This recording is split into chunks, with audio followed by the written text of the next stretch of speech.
Boss, sana sa Pasig ako nakatira. Next year, lilipat na ako ng Pasig.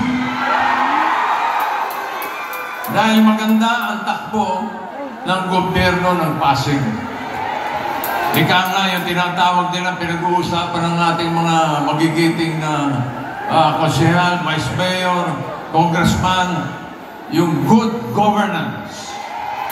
Ano po ba yung good governance? Papaliwanag ko po sa inyo.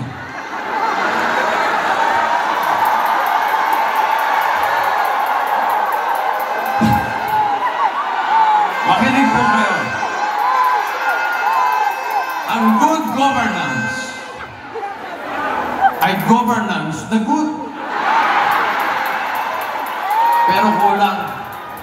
Dito sa Pasig, hindi lang good governance. Gusto kong dagdagan ito. Very, very good governance. Kaya mag-ingat po tayo. Tayo po ay samahan natin ang dasal sa darating na Mayo. Ipagpatuloy natin ang laban na nasimulan natin dito sa Pasig.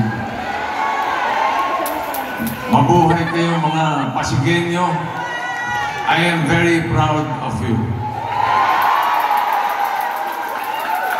Eto na po. Pakikilala ko na po. Alam niyo naman siguro kung kanino nagmana.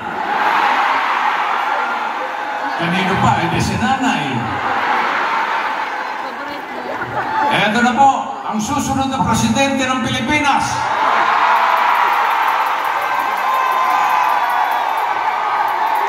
Mayor Vico Soto!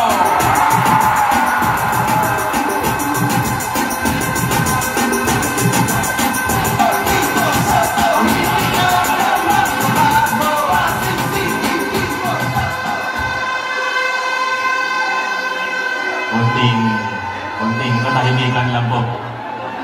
Konting katahimikan lang po. Relax lang po kayo. Relax lang po. Relax lang po.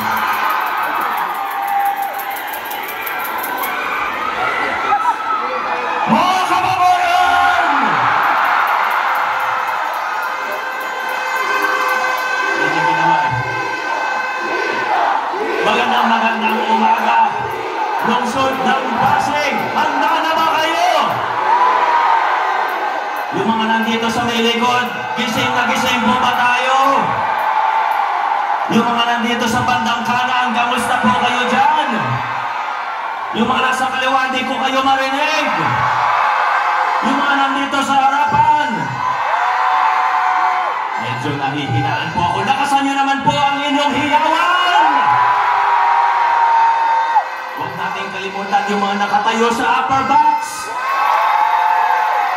Hanggang sa general admission.